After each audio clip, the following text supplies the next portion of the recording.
잘 쉬었습니까? 예. 이 시간을 한 20분 단위로 강의를 하다 보니까 조금씩 이렇게 껐다 켰다 합니다. 양해해 주시기 바랍니다. 요거 줌입니다. 줌을 가지고 또 나중에 또 하겠습니다.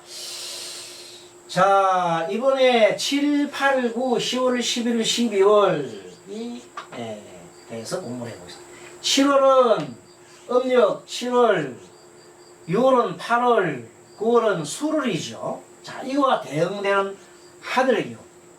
그래서 하늘 대응, 지금 우리가 계절이 바뀌었죠. 한창 덥다가 계절 바뀌니까 선선한 바람이 불잖아요. 여름철 뜨거울 때는 굉장히 확산되고 모든 것이 막 진짜 엄청나게 이글이글 타오르는 것들도 가을철 찬바람이 싹 불면 신월에 찬바람 불면은 모든 것이 자라던 것이 이제 멈춥니다. 어떻게 해요? 수축을 하고 이제 어떻게 해요? 막 자라는 것을 그만 자라라. 이제 곡식을 연걸게 합니다. 여물게 합니다. 그런 작용이 바로 신월이다. 그래서 이 신월은 무슨 계절? 가을의 계절이다. 가을의 계절이다. 그리고 결실의 계절이기 때문에 이 경금은 특히 큰 바위와 같은 아주 단단하게 만든다. 모든 걸 단단하게 만든다. 곡식을 단단하게 만든다. 큰 바위 단단하다. 주체성이 강하다. 알곡을 가려서 껍질과 알곡을 가려내야 되기 때문에 필연적으로 시비를 할 수밖에 없다. 좋은 거 나쁜 거 골라내는 거예요. 시비를 한다. 이런 뜻이 있습니다. 나중에 좀 더 세부적으로 경금에 대한 공부를 세부적으로 또 할 때가 있겠습니다만은 어쨌든 간에 이 경금은 시비에 강하고 굉장하게 단단하고 주도성이 강하기 때문에 우리 일주 중에 태어난 날짜, 어디에 태어났냐 하면 태어난 날짜에 따라 가지고 경금은 강한 기운이 있죠. 칼 기운, 큰 칼과 같은 거예요. 큰 칼 차고 큰 칼 총 차고 큰 칼 차고 총 차고 해가 전쟁이 더 나가잖아요. 그래서 장군과 같은 그런 의미가 있다. 그죠? 그래서 우리나라에는 이 장군 출신 지도자가 있었죠. 정치자가 누구예요? 많았지만 그 중에서도 제일 먼저가 고 박정희 대통령. 고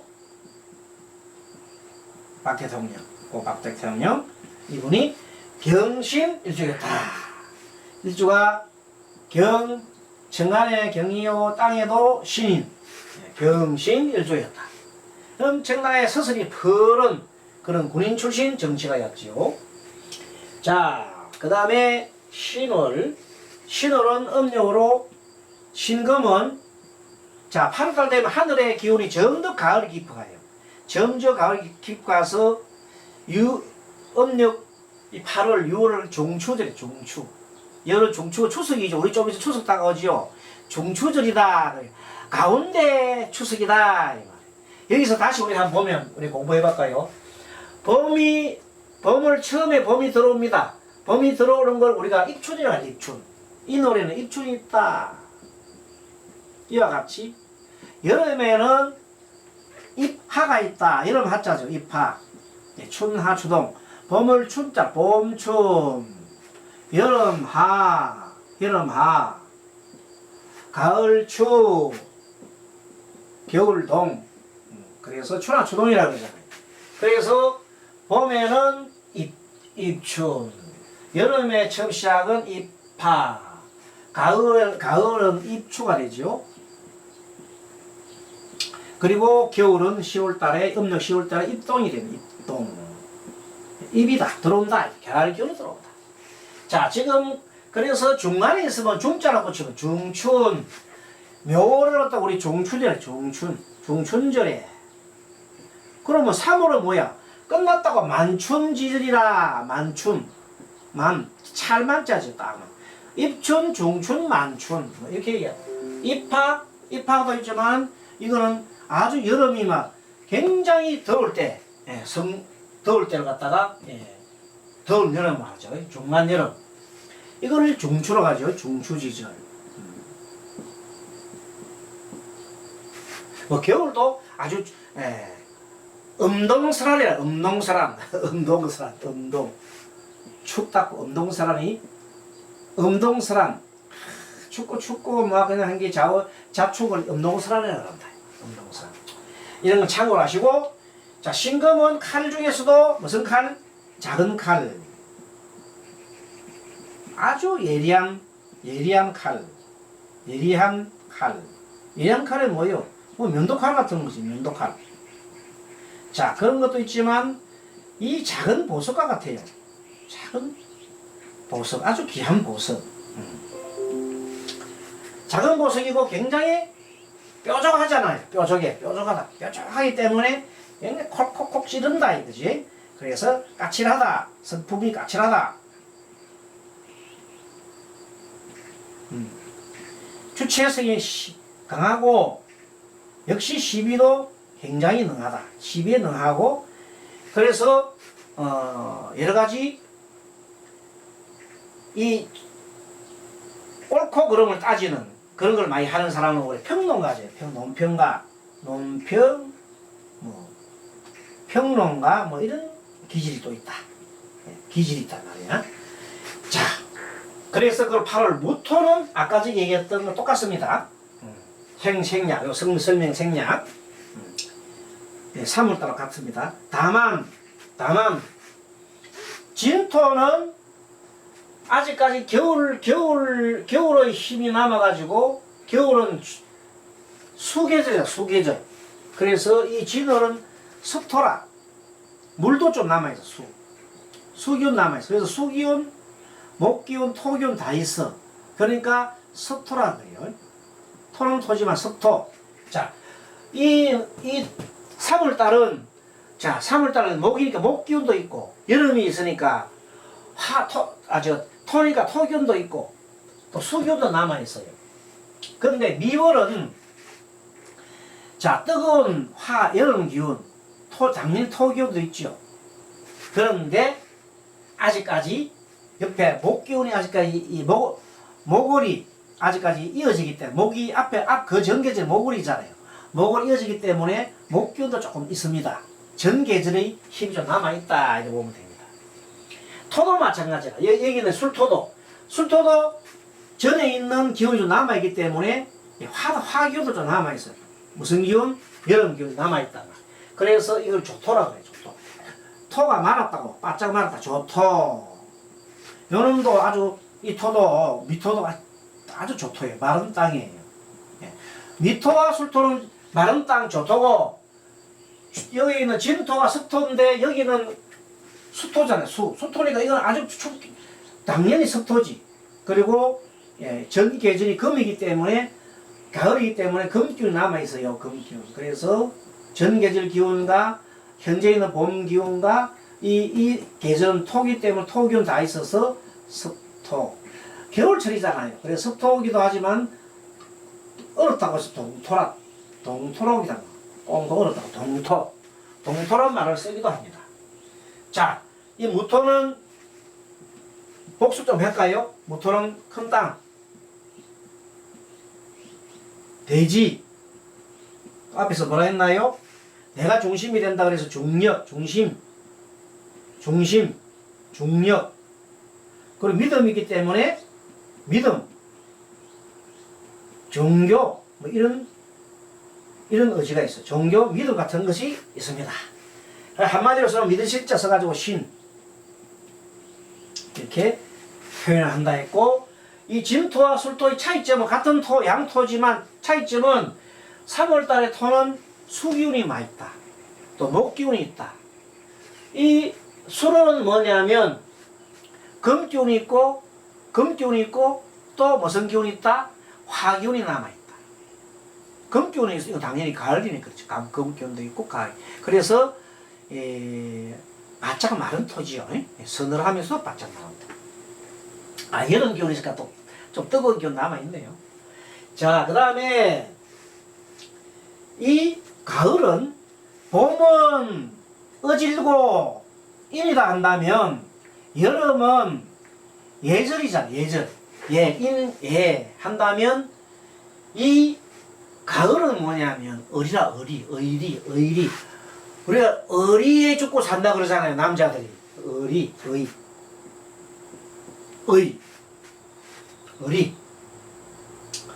자, 그러면 겨울은 뭐냐? 지혜야, 지혜. 겨울은 왜 지혜냐? 자, 겨울은 지혜라. 왜 그런 거 아니? 자, 봄은 우리가 사람 인생으로 치면 우리 봄이 뭐예요? 태어나서 어릴 때 하고 청소년기란 말이야. 자, 이 봄의 기운은 어떤 기운이다? 따로 이거는 다시 설명을 드릴게요. 말로 봄은 무슨 기운이다?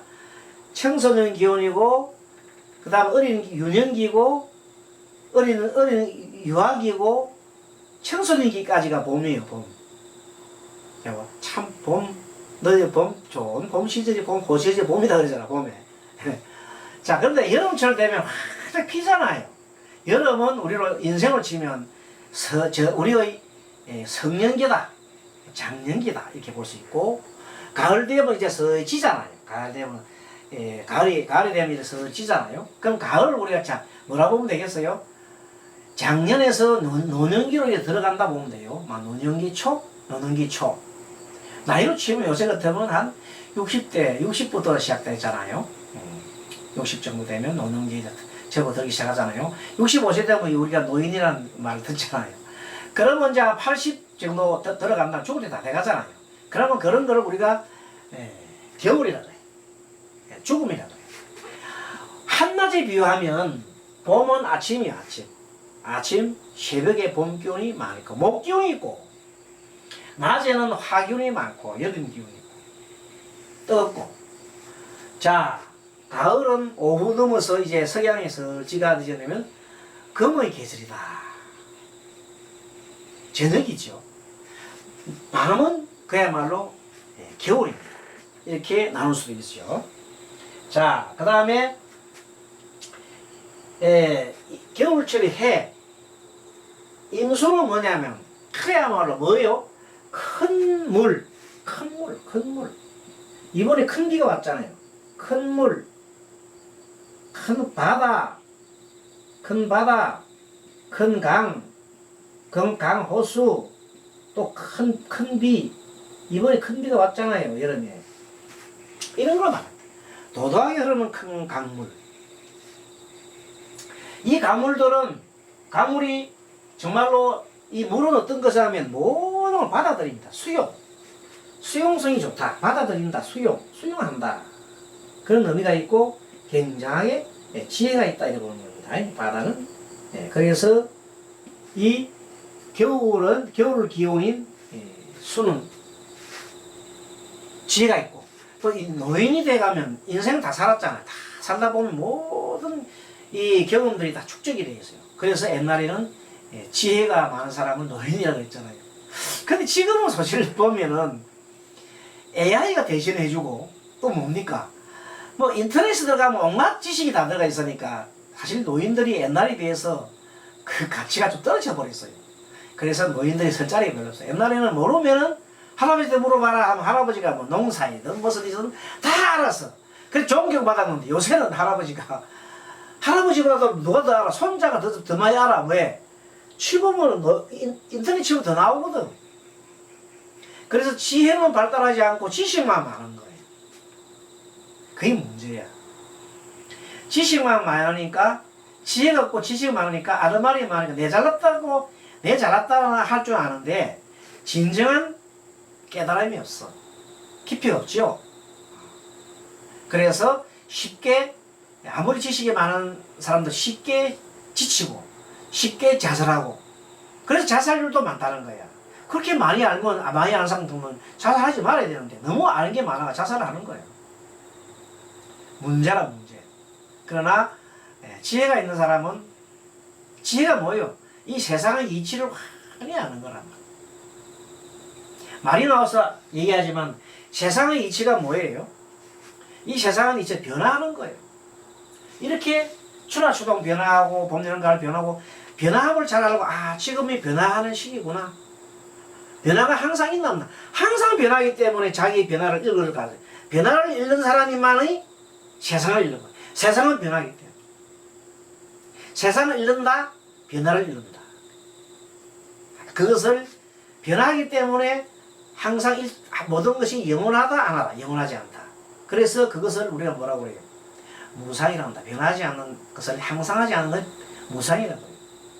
무상의 지혜가 지혜를 완전히 터득했으면 거의 깨달음의 길로 가게 돼 있어요.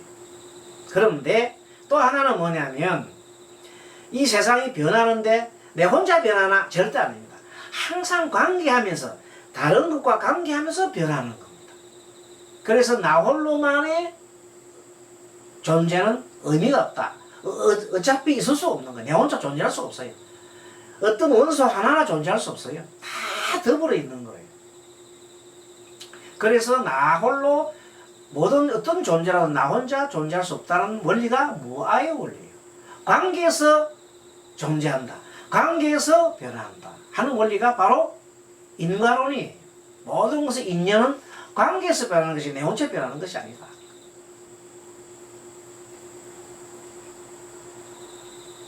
어떤 사람이 난 너무 힘들어요. 죽고 싶어요. 막 그 얘기 하잖아요. 그거는 뭔가 하면 자기가 원하는 대로 뜻대로 안 돼가기 때문에 그러한 자기 한대로 원하는 대로 다 돼가면 죽고 싶단 말 안 하겠죠. 기분 나서 딩까딩까 하잖아요. 하지만 이 세상은 관계에서 변하기 때문에 내 마음대로 할 수 있는 게 아니다는 거예요. 항상 그래서 더불어 살아가야 되는데 불구하고 요즘 현대인들은 자꾸만 내 혼자 뭐 홀로 막 혼밥 뭐 혼족 뭐 혼자를 자꾸 하는데 그거 고립돼 가는 것은 결코 이 삶과 역행하는 일이에요. 그것도 한 변화라고요. 그래서 생각하면 할수록 고독해지고 삶은 불행해지는 거예요. 아무튼 그런 것을 잘 알고 지혜로운 사람이 임수다. 습관 중에서도 가장 노인이 뭐냐면 갑을 병정 무기 경신 임계 개가만 끝이에요. 개가 끝이죠.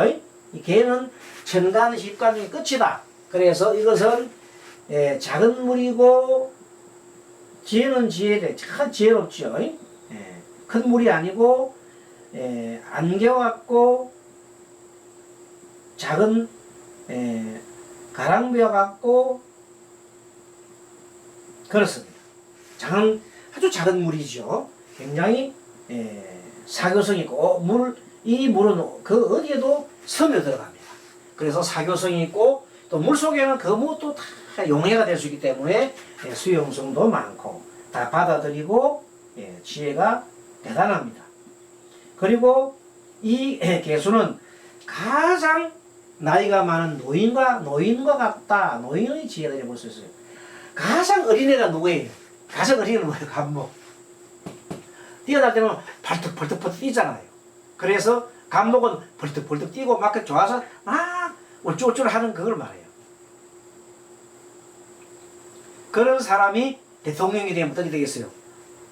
우쭐우쭐 하는 대통령이 되겠죠. 내가 최고라고 내가 대제니까 내 밑으로 줄 다 서라. 그럼 내 말 잘 들으면 떡 하나 더 주고 이런 대통령이 되고요. 못하는 나 말 안 듣는 사람은 막 치지요. 그런 대통령이 된다. 그런데 개수나 임수가 되면 다 받아들이잖아요. 지혜로우니까 덕장이네. 덕을 베풀잖아요. 이 간목도 어지르긴 어지른데 어지르지만 제일 문제가 이제 간목도 문제지만 이 경금 이 독불장군 나가면 골치 아프지요. 독불장군 시비를 딱 정해놓고 내 말 안 들으면 내 말이 정의야. 내 말 안 들으면 다 죽여버려. 이렇게 해서 모든 조직을 장악하고 국민을 겁박하고 상대편들을 겁박하는 사람들이 이 경금, 신금 가진 그런 사람들이 그런 생각을 가진 사람들을 막 독재자라 그러죠. 이런 사람들도 많습니다. 또 무토 같은 사람들 모두 품어서 이렇게 딱 가는 사람 있잖아요. 다 상대방 말 들어가면서 이렇게 하는 이런 정치가 큰 덕을 쌓는 사람도 있고 어쨌든 뭐 이 모든 것들이 전체적으로 보면은 그 사람들의 우리나라의 정치가들 성격도 이 갑을병정 의경시 임계를 가지고 천간 그 사람의 일간을 중심으로서 이주를 살펴보면 그 사람의 성격을 어느 정도 진단할 수가 있다. 틀린 말이 아닙니다. 나중에 기회가 되면은 우리나라의 역사적인 인물들 한번 공부해 볼 기회가 있을 겁니다. 자, 이 시간에서 천간과 지지에 대한 공부 중에서 개요에 대해서 설명을 드리겠습니다. 다음 시간에는 상생상극원에 대해서 공부를 좀 해보도록 하겠습니다. 이런 수고하셨습니다. 자, 쉬겠습니다.